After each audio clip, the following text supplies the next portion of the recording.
dating both of us now, Yes. but we're like holding up well. So that's all that counts. I like to think so. Trying Right? to eat my blackberries and moisturize, It just takes a little extra at this age. Do you remember that you It were so does. young? Like, do you remember your days on that show? Oh, for sure, for sure. I started that show when I was 6. I'd done a year of national commercials, did the Carson show and all that explosion, and then NBC, and the greats over there, Brandon Tartikoff and all those geniuses were like, look, we got to have this little, kid that's somewhat funny on our network. And yeah, they slotted me into this really great show. They had shot the pilot for, and done a season, and they were like, we need something. So they mixed it up and I was able to be a part of that. But I remember it vividly. I remember everything about that. We used to rehearse with that show. We weren't on the set. That was a luxury that later came. And now half hour comedy doesn't even know what it's like to rehearse when you're not actually on your set. We were in rehearsal halls and they would put tape on the floor and the tape would represent the different rooms. And you'd have a couch for the couch and a mock kitchen table for the kitchen table. But we would pantomime almost everything, walking in and out of doors, going up and down the steps. We weren't on the actual stage till the day before the live audience rolled in, because they would have to build it, because there were so many half-hour comedies and there was such limited amount of space that we would share the stage we were on with Different Strokes and Silver Spoons, and they would build those. We would shoot on Tuesdays or Wednesdays or Fridays, depending on the week. I mean, it was crazy, but what a skill set to learn, because that was like training. I mean, you didn't have the luxury of anything. You had to just imagine it. You weren't on the set till the day before, Wow. Yeah. Also on that show, Rosie O'Donnell played Nell's neighbor. Do you remember? She did. Do you remember working with Rosie back then? Not only do I remember working with Rosie was fantastic. Jonathan Silverman was also on that show. We also had Sammy Davis Jr. on that show and Milton Berle. I got the tap dance, dude, with Sammy Davis Jr. I got to do comedy with Milton Berle. I mean, this is like, I didn't even know what was happening, how amazing that was, But yes, Rosie was on there. Not only do I remember her, but she was so nice to me, and we would hang out all the time. She had I'm a car guy, right? Love cars. She had a dope tan 1983 RX-7 Mazda, and she took me with the T-tops. She took me for a ride in that car, dude. I was like blown away. So yes, very, very fond memories of Rosie, and later went on and did her talk show, and for years. It's crazy. You do this 41 years, like I've done this, and you keep seeing people at different stages in their careers, and they see me at different stages of my careers, and it's an amazing thing, Wow. Well, you went from playing one Joey on Give Me a Break to another one on Blossom. Look, you reunited on Call Me Kat with all your co-stars. I mean, the Twitterverse went crazy. Like, why do you think it is that all these years later, like, what is it about Blossom that people just love this show? I think it's just, look, it really struck a chord. I think for the day and age, it was very edgy. We dealt with things that was not being dealt with for teens on TV. We dealt with, I mean, like rape. I mean, there was an episode where, Mayim's character, obviously, and I had to come to her defense. And there was a guy that forced himself on her, or tried to, in a dating situation. That was like unheard of back in the 90s, especially in the half-hour multi-camera. No way.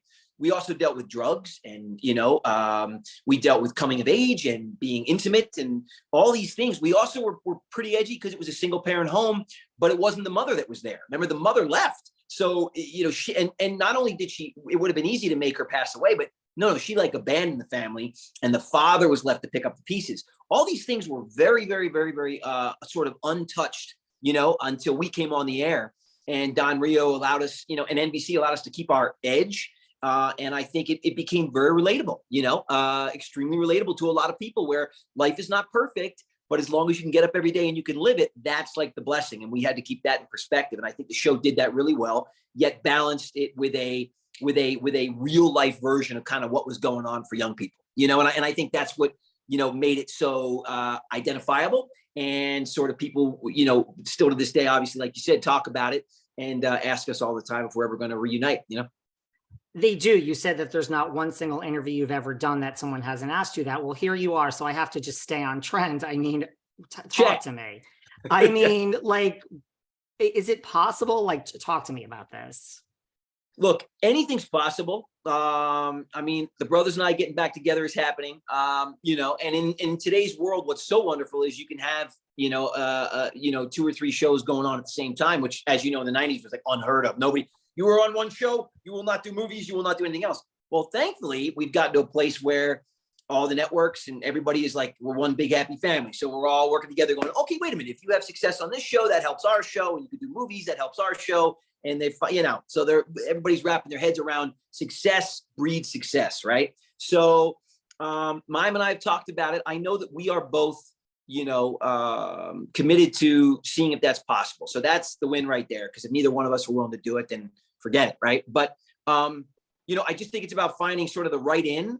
I know Mayim has her ideas about that, and so do I. And so we're just trying to see if that all makes sense. I think it would be fantastic to revisit these characters at this point in their lives. I think there's a lot of funny stories to be told there. I always keep in mind the fans, right? It's so easy to get sucked into a vortex of like what would make you happy, of like where you want to go.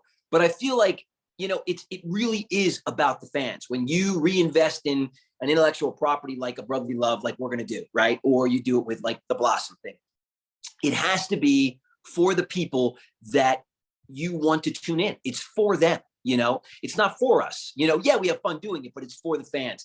I often associate that to when I go see certain bands and performers. Like if they're not performing their hit songs, like I just spent like $500 on this ticket. Like I want you to sing your hit songs. I don't care if you're tired of them. I just paid good money. I sat 3 hours in traffic to sing the hit songs, So I feel like, but it is easy to get caught up into like what would creatively be the most rewarding for me. And that's where we have to step out of ourselves and go, you know what? We got to think about what's most creatively rewarding for the fans to tune in, how we can serve them the best. So we're doing that. Matt and Andy and I are doing that on our show as we're working on it with Fox. And I feel like that is going to sink or swim, sort of like the Blossom thing, which would be so much fun if we can get it right. And we got to get it right because we waited so long that it's got to be right, So I'm excited about it. I think it could definitely happen, and I'd be totally down to do it. So I love that. There Before we move on to The Masked Singer, because I have more questions about The Masked Singer. I mean, where do you think Joey Russo is today? Well, I think that he definitely made it into baseball. I think he probably had maybe an amazing short-lived career, like, something happened to him, right? And I would love to see Joey personally as like coming back home to his hometown as a sportscaster, trying to reinvigorate his past fame. I think that he probably had a couple of failed marriages, which I can relate. And as he went through his playmate sort of Rolodex as Joey Russo would, right? Because he couldn't help himself. But it'd be interesting to see him sort of like a little broken down, trying to get his feet back under him again. Maybe like the confidence gets taken out from under him. He's got to try to find a way back into his sweet spot. But I still feel like, that innocence